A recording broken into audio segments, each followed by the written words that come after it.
Отворяй ворота, к нам явилась весна. Тает лед и закат огня, ветер гонит облака.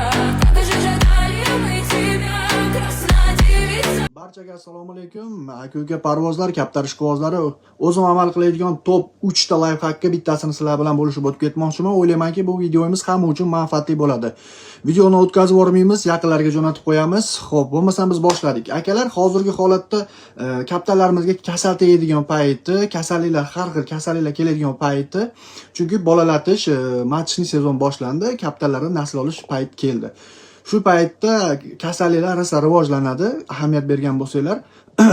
Bunga nima sabablar bo'ladi? Bozorlardan kaptar olib kelib yoki bir qadrdonlarimiz yoki aka-ukalarimiz hadya qilgan kaptarda, yo'qsa yot kaptarda ushlagan kaptarimizni sirazi o'zimiz kaptarxonaga qamab qo'ymaylik, chunki bu kaptarlarda virus kasalliklar bo'lishi mumkin va bu virus kasalliklar biz kaptarlarga o'tadi va biz kaptarlar ham qirilishni boshlaydi.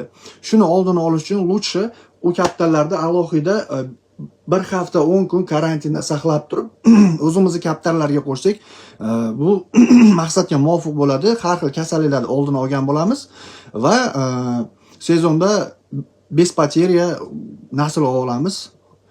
Xo'p, akalar, o'ylayman videomiz hamma uchun manfaatli bo'ldi. Obuna bo'lishni, like bosishni unutmaymiz. Kuninglar xayrli o'tsin, akalar.